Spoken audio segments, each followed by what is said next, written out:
Peter Dinklage destroyed Disney, and it could end up costing the company over $100 million.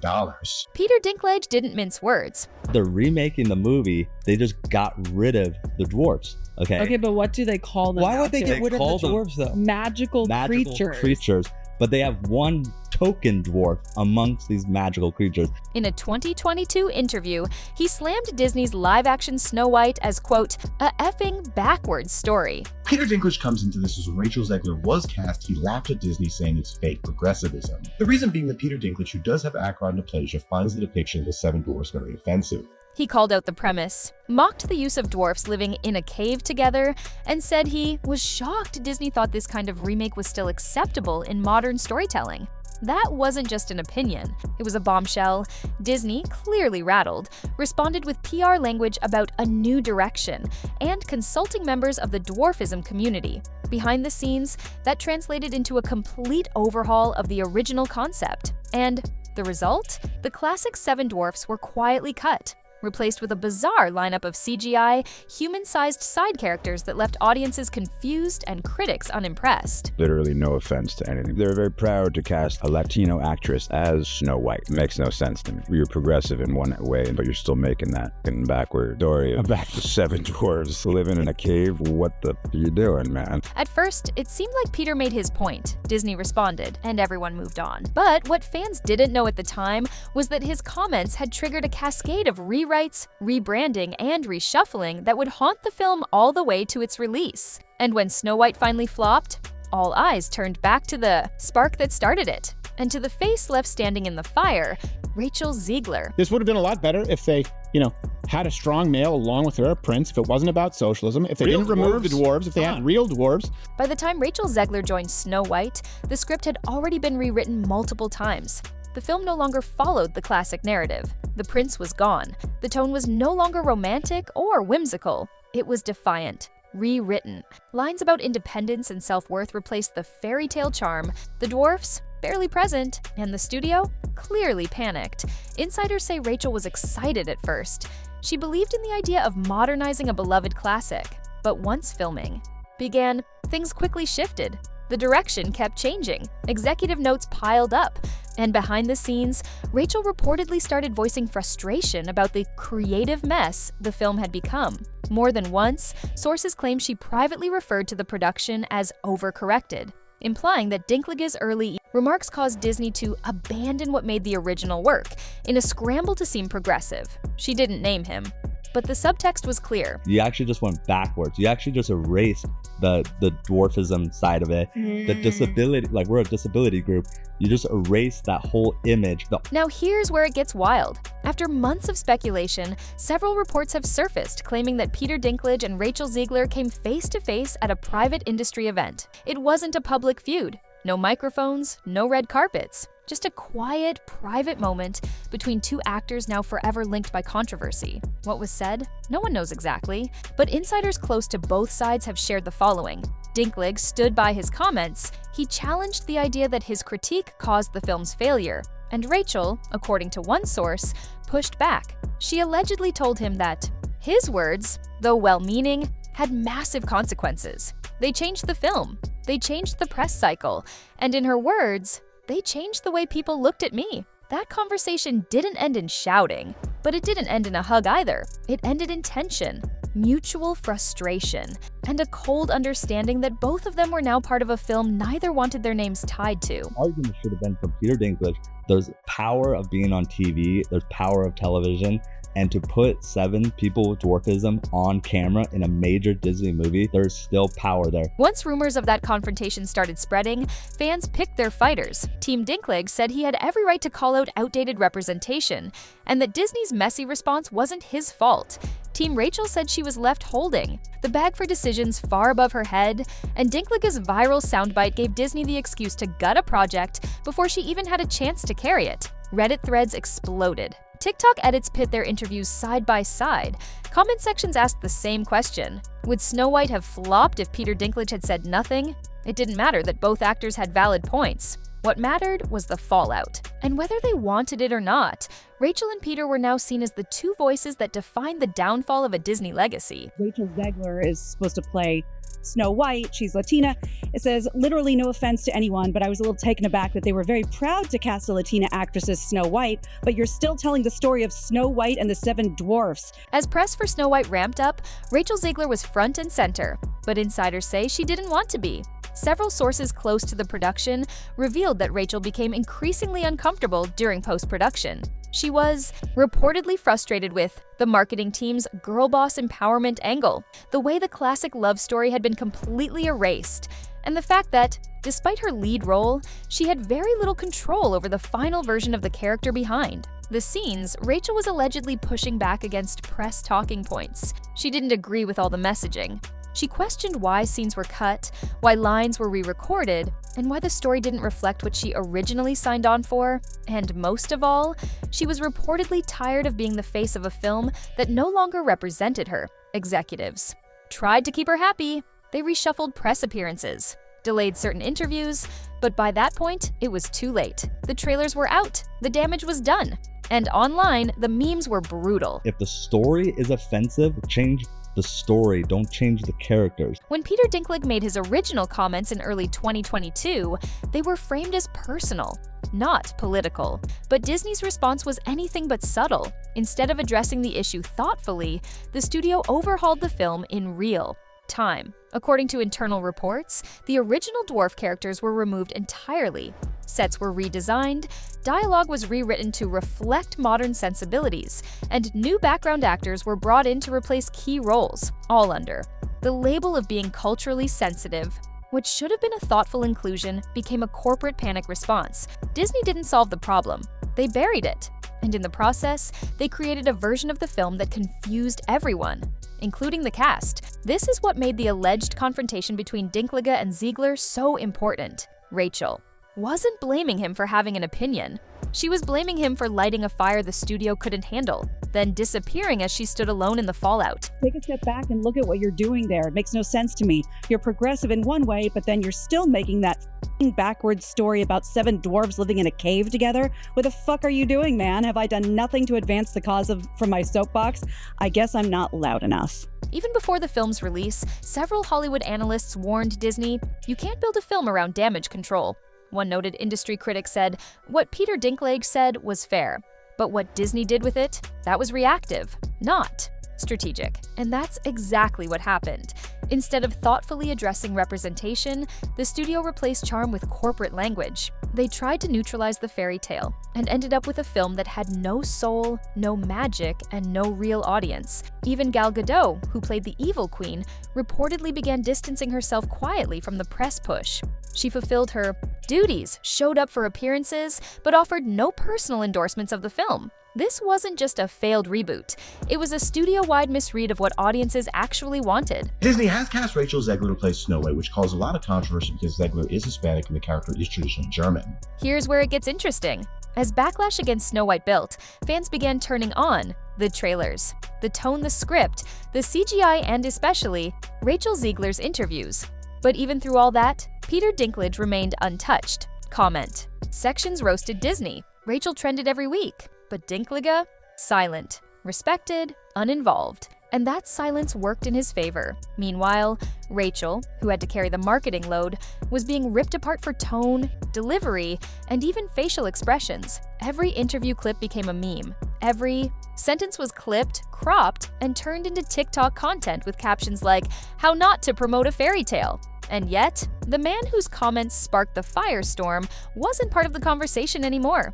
That imbalance added fuel to the rumors. Fans said Rachel was tired, defensive, done. And maybe, just maybe, blaming the one person who started it all. That controversy is being compared to Halle Bailey's Little Mermaid, which did lose $50 million, making only $555 million in a budget of $250 million. Insiders say the rumored Dinklage-Zegler confrontation, whether it was heated or just cold, sent shockwaves through Hollywood's inner circles. Why? Because it wasn't just a disagreement between two actors. It was a symbolic moment. Two people representing completely different frustrations about modern storytelling.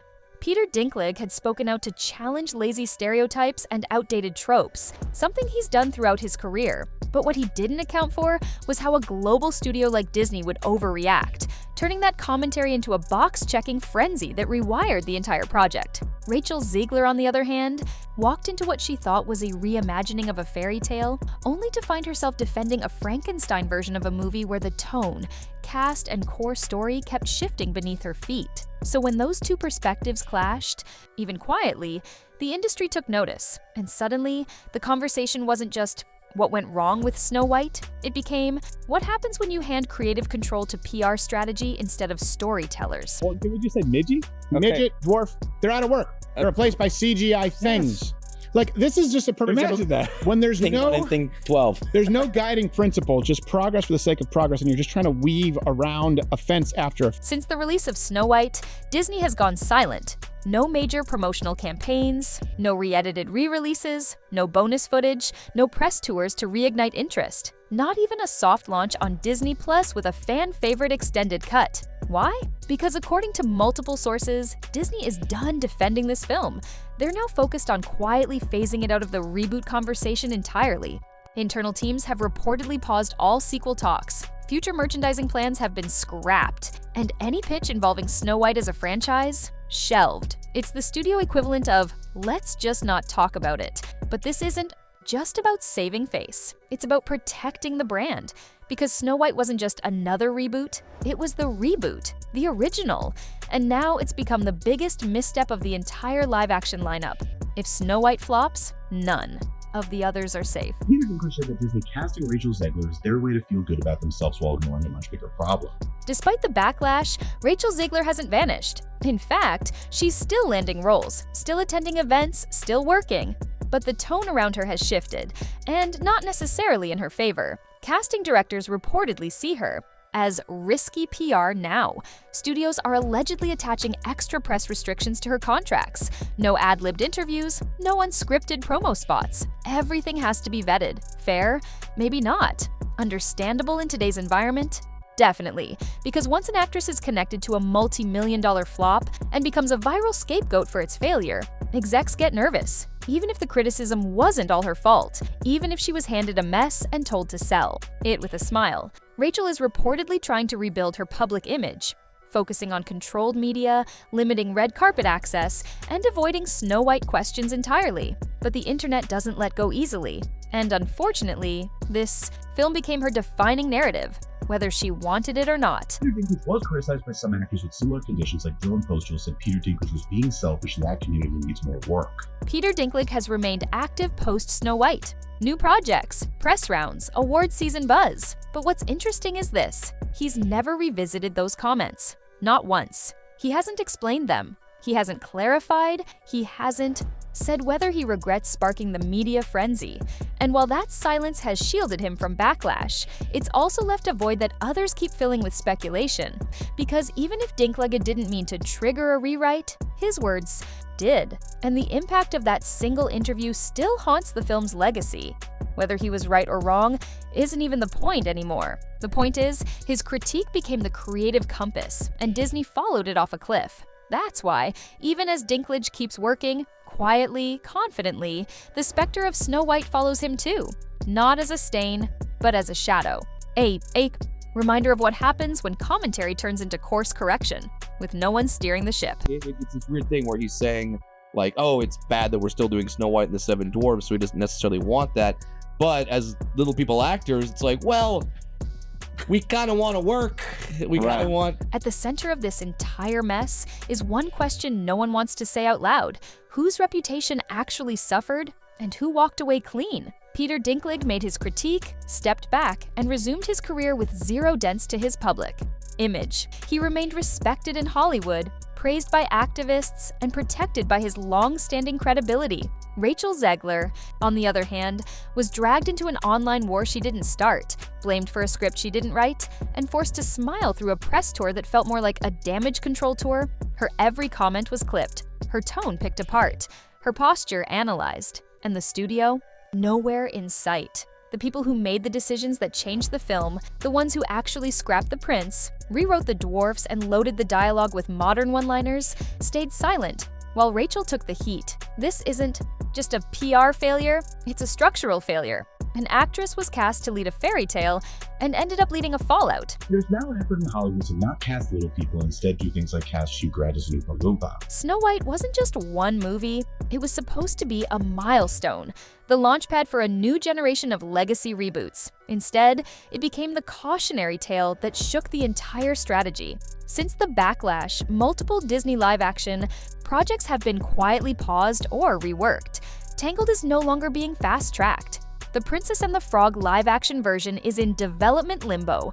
Rumored Hercules updates are being rewritten. From the ground up, studios are reportedly holding internal audits asking one key question: are we modernizing these stories or dismantling them? Because if the audience doesn't connect, it doesn't matter how updated the film is. It still flops, it still trends for the wrong reasons, and it still leaves the lead actors carrying the consequences. I mean, there's the easy joke of, well, we didn't see you on the soapbox, Peter. It's true.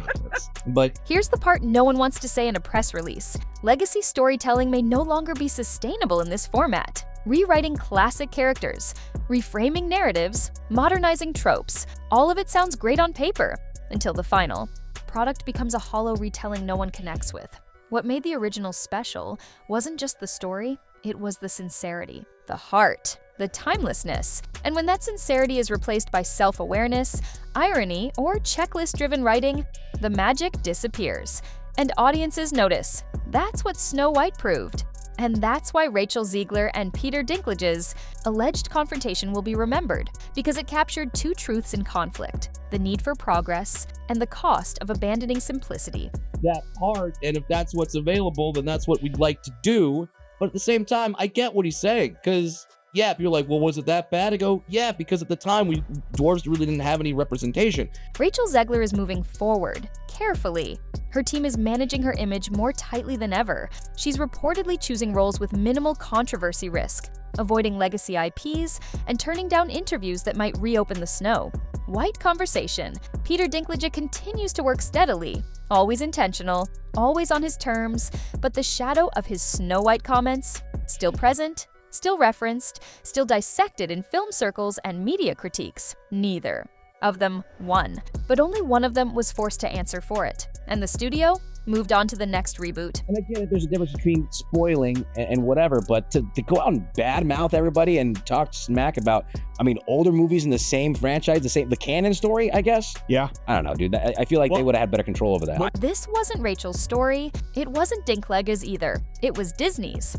And what they chose to do with it, the rewrites, the rebranding, the reactions, is what broke it. When studios use iconic stories to push surface-level messaging, without a foundation of storytelling, this is what happens. The characters feel hollow, the dialogue feels forced, the actors get blamed, and the legacy damaged because you can modernize a story, you can update a world, but you can't fake magic. And Snow White lost hers the moment it became a press release instead of a fairy tale. And someone goes like, hey, Seven Dwarfs is offensive to midgets. You're like, oh, okay, so let's just not employ any of them. Yes. Peter Dinklage. So what do you think? Was Rachel unfairly blamed for a failing she didn't create? Was Peter Dinklage right to speak out, or should he have taken responsibility for what followed? And can Disney ever truly recover from a flop this high profile? Drop your take in the comments. Don't hold back. Let's talk about the actors, the fallout, and whether legacy storytelling still has a place in modern Hollywood. And if you're here for the deep dives, the drama breakdowns, and the stories under the headlines, like this video, subscribe, and ring the bell. Because in Hollywood, not every story ends with true love's kiss. Sometimes it ends with a press scandal and two stars who never asked to be part of the same headline.